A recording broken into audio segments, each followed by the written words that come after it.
Hola, bienvenidos a Top City. Hoy presentamos la terrible epidemia que congelaba a quienes se contagiaban.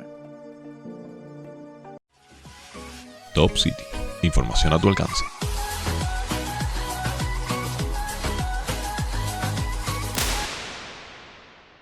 Esto sucedió a principios del siglo XX. Al menos 1 millón de personas se contagió de encefalitis letárgica, una extraña enfermedad que sumía a sus víctimas a un estado catatónico. En menos de 10 años, la enfermedad desapareció, pero sus secuelas duraron décadas. Mucho tiempo después, un doctor logró un milagro: despertar a muchos de ellos. Muchos murieron, la mayoría quedó como dormida. No era un estado de coma ni una muerte cerebral, era un congelamiento. Algunos lo llamaban estatuas vivientes. Y así estuvieron durante décadas, hasta que un neurólogo descubrió que había una oportunidad para ellos y dedicó gran parte de su vida a despertarlos. Y lo logró en ocasiones, y el mundo entero se maravilló con el milagro de la ciencia. No es caprichoso el recuerdo de esta historia, sino que se trata de los efectos de otra epidemia, desde cuyo surgimiento ya pasaron más de 100 años y que tuvo efectos brutales en la humanidad. Sucedió allá por 1920. El mundo transitaba la pandemia de la gripe, que mató a decenas de millones de personas, pero no fue suficiente, y de pronto surgió otra enfermedad que se volvió epidemia, la encefalitis letárgica. Sus víctimas son difíciles de precisar, se habla de entre medio millón y 1 millón de personas, pero algunos registros incluso aseguran que hubo cerca de 5 millones de casos. Muchos, se estima 1/3, murieron a los pocos días de contraer la enfermedad. La mayor parte de los afectados, en cambio, sufrió síntomas hasta entonces desconocidos, algunos de los cuales se asimilaban a la enfermedad del Parkinson. Hacia la década del 30, la enfermedad desapareció, pero sus secuelas no. ¿Por qué? Los pacientes seguían sumidos en un largo y silencioso letargo. Inmovilizaciones, conductas extrañas en los niños, ausencia completamente de esa persona. Si bien su expansión se dio en la década del 20 del siglo pasado, su aparición se remonta a unos años antes, y en principio se la relacionaba con la gripe. Konstantin von Economo fue el doctor austriaco que bautizó la enfermedad. Según cuentan los registros, se enfrentó a pacientes que presentaban un extraño cuadro que comenzaba con fiebre y faringitis, los típicos síntomas de la gripe. De allí lo relacionaban con la gripe, pero luego vio que derivaba en otra cosa, aunque en su momento él mismo habló de encefalitis gripal. Una chica de 26 años es llevada desde una comisaría al hospital psiquiátrico. Durante 2 días se muestra desorientada, parece deambular dormida. En los corredores de la clínica se pasea con los 2 ojos cerrados, como una sonámbula, y delira evocando toda clase de cosas de colores. Por la noche, bruscamente, padece un edema pulmonar y muere.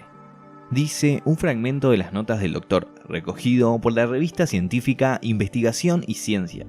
En 1917, la encefalitis letárgica ya era una epidemia en Austria, Francia e Inglaterra. Luego se extendería por el resto de Europa y más tarde a América, hasta encontrar su pico en 1924. Claro, no era un mundo con tanto movimiento como el actual, y según se supo luego, el mayor factor de expansión de la enfermedad parece haber sido la Primera Guerra Mundial, que sucedió en 1914 hasta 1918. Es que los despliegues de tropas y movimiento por todo el territorio europeo provocaron la gran mayoría de los primeros contagios. Luego comenzó a comportarse como ya sabemos que lo hace una pandemia.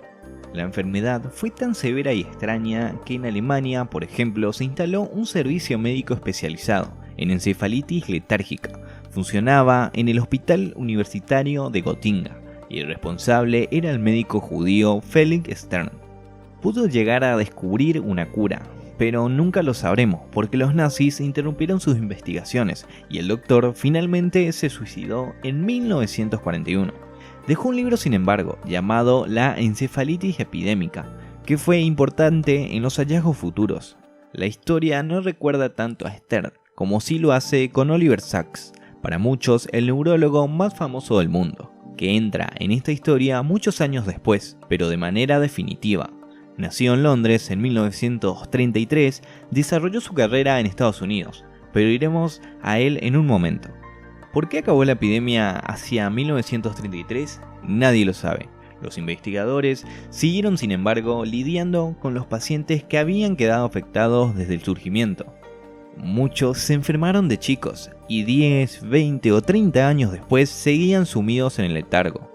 Según las estadísticas, de aquellos que no murieron pronto y sufrieron los efectos del letargo, apenas un tercio se recuperó con relativo éxito. Otro tercio se recuperó con secuelas, rigideces o temblores. Sin embargo, ese tercio muy pronto murió. Y ahora sí, en ese camino de recuperación es que entra entonces el afamado Oliver Sacks. Era 1966 y Oliver Sacks trabajaba en el hospital Beth Abraham, en el Bronx, Nueva York. Muchos de sus pacientes tenían desde hacía años enfalitis letárgica. Según él mismo describió, parecían congelados, y no sabía si había alguien vivo dentro o no. Una de las primeras claves le llegó luego de tocar el piano. Con la música, al parecer, los pacientes demostraban algún tipo de reacción. No es casual que, años después, Sacks se estableció como uno de los mayores referentes de la musicoterapia. Sin darlos por perdidos, comenzó a tratarlos. Su historia dentro del hospital la retrató en un libro, que años después llegó al cine en 1990, con Robin Williams haciendo de Sacks y Robert De Niro en el papel del paciente. La película se llama Despertares y describe lo que muchos consideraron como un milagro. Como parte de su trabajo, Sacks probó en las personas aletargadas un medicamento que utilizaba con sus pacientes con Parkinson, el L-Dopa. Quienes fueron testigos de aquella prueba no lo podían creer, y hasta el mismo Sacks diría que si no fuera por sus colegas que vieron lo mismo que él, no creerían que pasó eso. De repente, sus pacientes salían del sueño, como si la conciencia hubiera caído de pronto sobre ellos. Una paciente se puso de pie y comenzó a hablar.